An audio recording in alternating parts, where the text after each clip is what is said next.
Picture this. It's July 1324, Cairo, Egypt, the greatest city in the Islamic world. You're a merchant.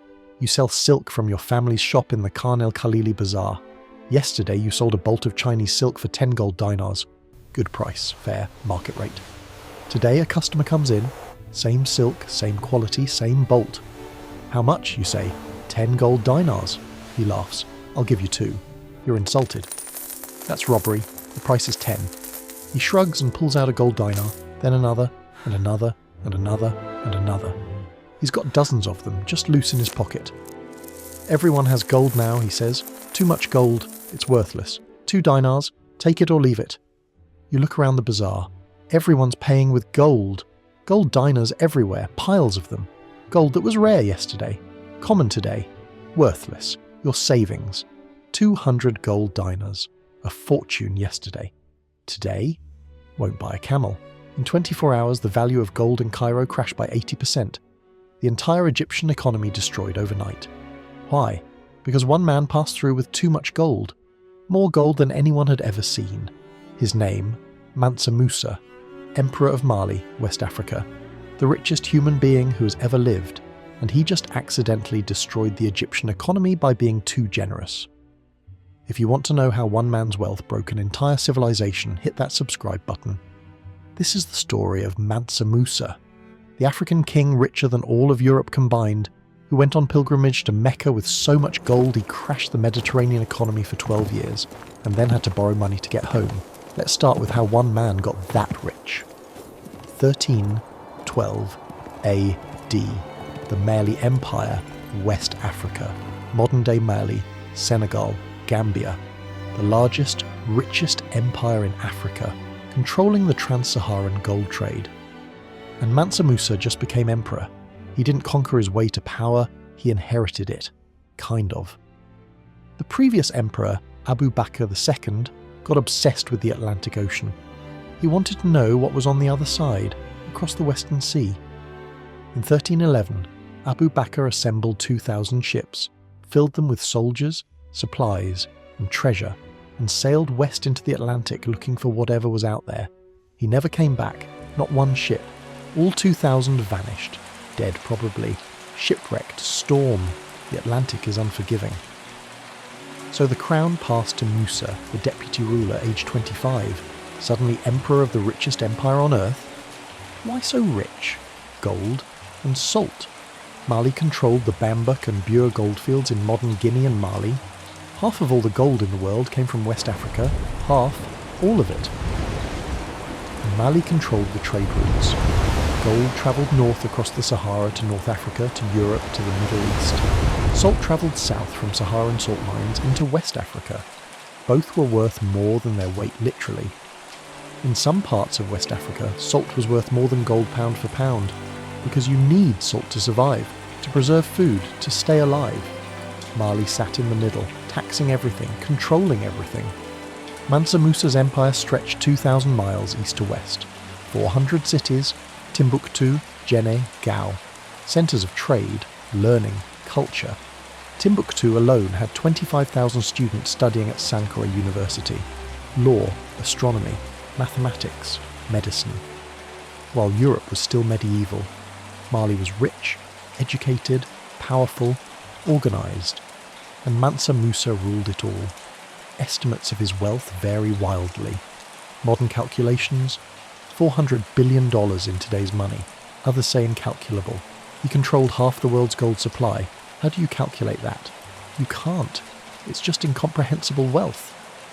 More than Jeff Bezos, Elon Musk, Rockefeller combined, times 10. Mansa Musa was the richest human ever. And in 1324 he decided to go on pilgrimage to Mecca. The Hajj, the Islamic pilgrimage required of every Muslim who can afford it. Mansa Musa could afford it. Oh, he could afford it. 1324, Mansa Musa prepares for the Hajj. Not quietly, not humbly, not discreetly. He's the emperor of the richest empire on earth. He's going to show the world. The caravan he assembled was legendary. 60,000 people. Soldiers, servants, officials, scholars, slaves, musicians. 100 camels, each carrying 300 pounds of pure gold. Do the math. 100 camels, £300 each, 30,000 pounds of gold. That's 15 tons of gold just on camels, plus 500 slaves each carrying a £6 golden staff.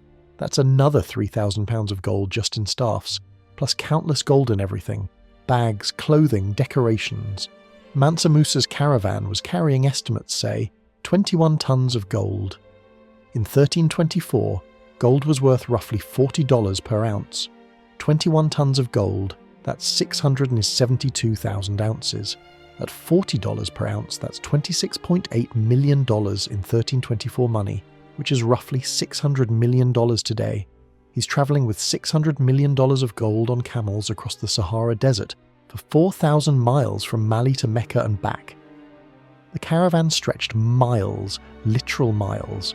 Chroniclers wrote it took an entire day for the caravan to pass through a city, one day just to march through.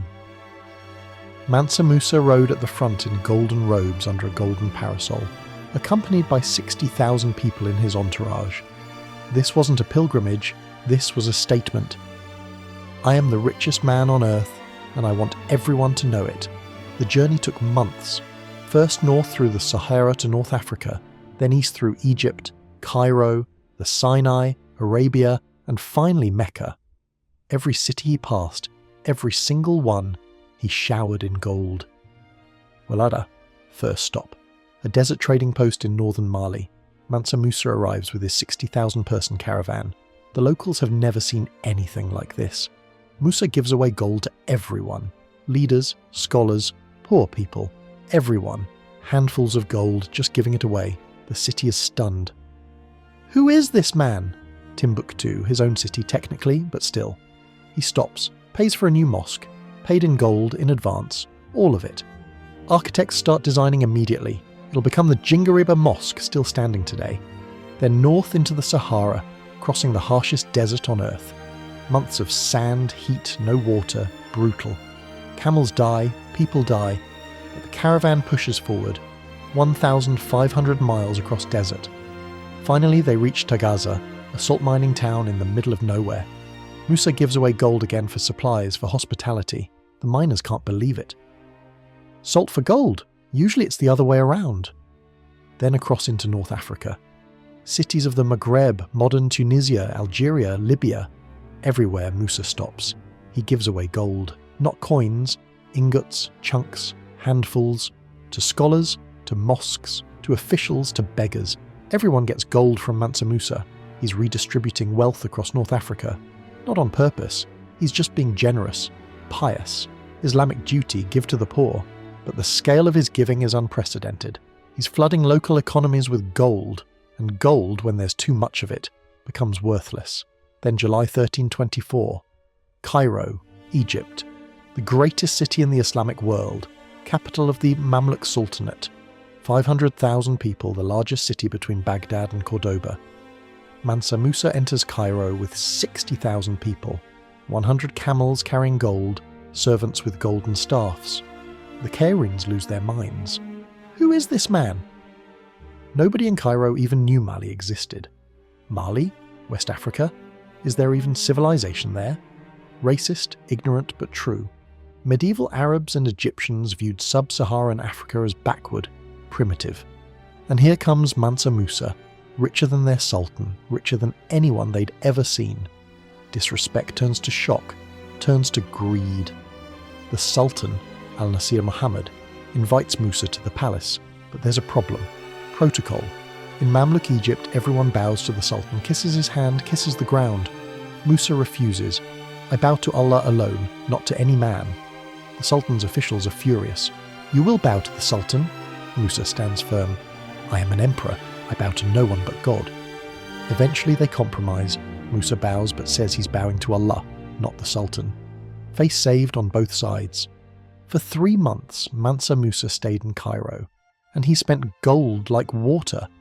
Every day he gave away gold to mosques, to scholars, to officials, to poor people.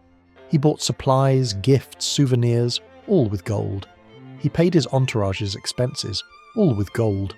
Gold flooded into Cairo from this one man, thousands of pounds of gold in 3 months. The merchants realised first, wait, there's too much gold now. The price is dropping. Then everyone realised. Gold, the standard of value, the universal currency, was crashing. Because one man had brought too much. By the time Musa left Cairo in October 1324, the price of gold in Egypt had dropped 20%. Some sources say 50%. Inflation exploded because gold was worth less, so everything else cost more.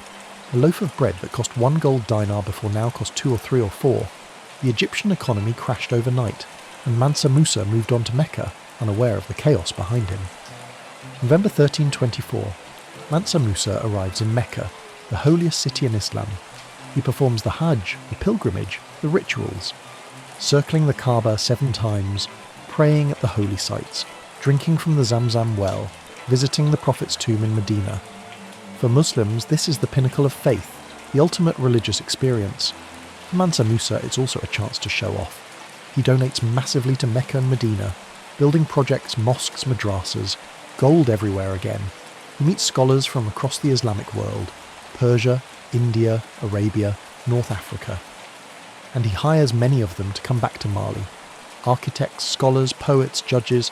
He's building an empire of learning as well as wealth. Arab historian Al-Umari wrote about Musa years later.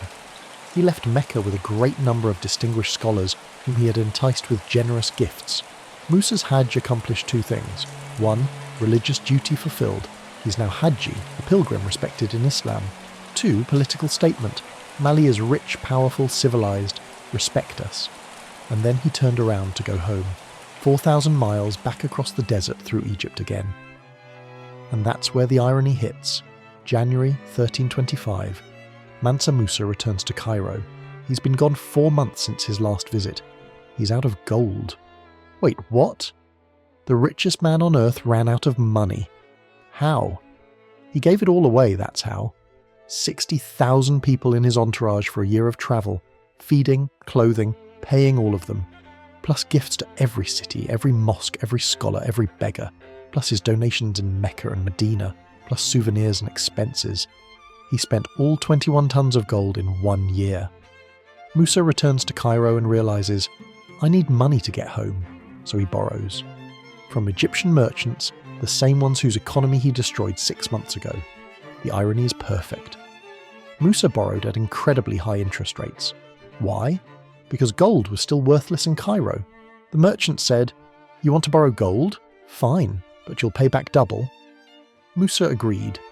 He had no choice. Some historians argue Musa did this intentionally. He realized he'd crashed the gold market, hurting people. So he borrowed at high rates to take gold back out of circulation, stabilize the economy. Noble? Maybe. Or maybe he just needed cash to get home.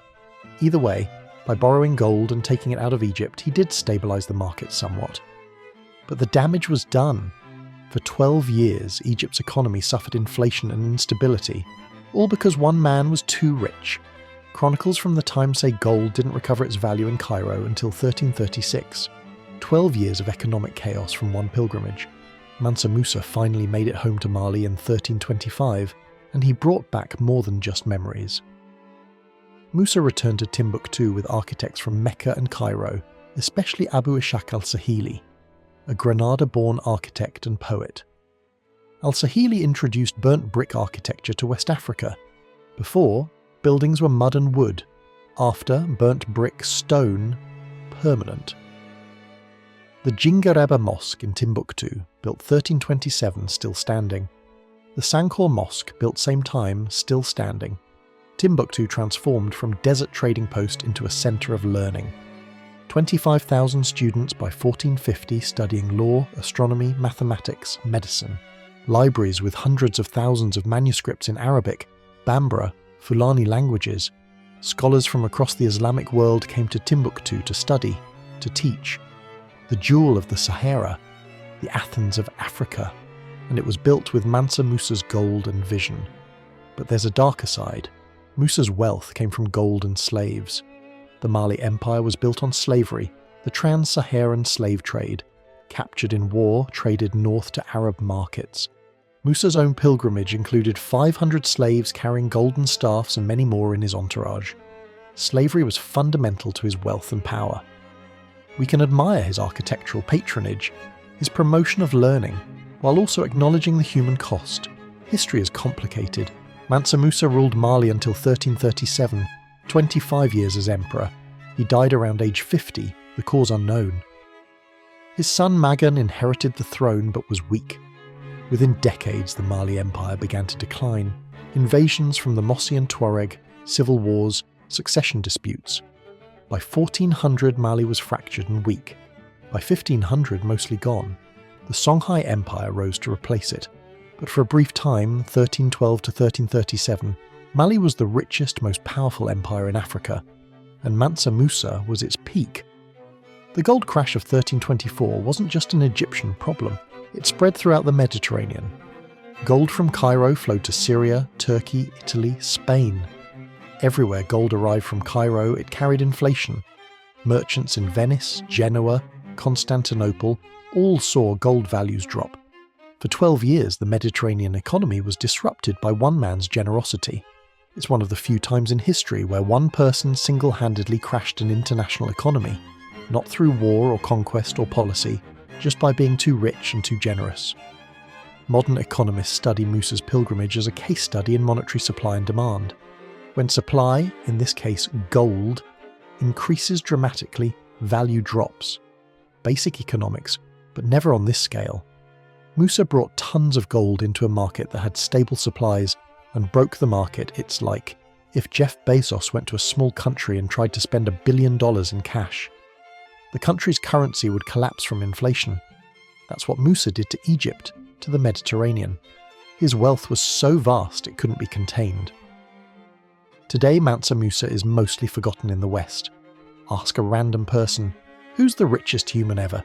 They'll say Rockefeller, Bezos, Musk, not Mansa Musa. Why?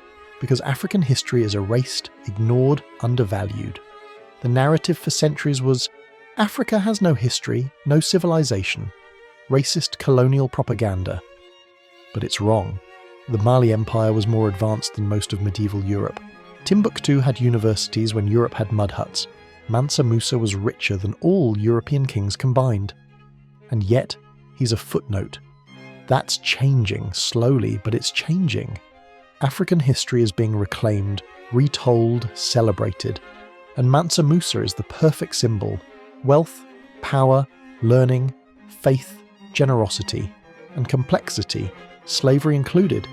He wasn't perfect, he was human, but he was extraordinary. The richest human who ever lived, who went on pilgrimage and accidentally crashed an economy by being too generous. If this story of impossible wealth inspired you, hit that like button and subscribe. Let me know in the comments, greatest display of wealth in history or reckless? July 1324, Cairo, Egypt.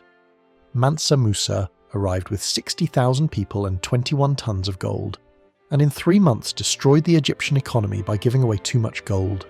Gold that was rare became common, worthless. In 12 years, Egypt didn't recover. Mansa Musa, the African king richer than all of Europe, who proved that yes, you can have too much money when your generosity breaks civilizations, from Mali to Mecca to Cairo and back. 4,000 miles of pure gold, the richest pilgrimage ever made and the most economically destructive. Mansa Musa, the emperor who crashed gold by having too much of it.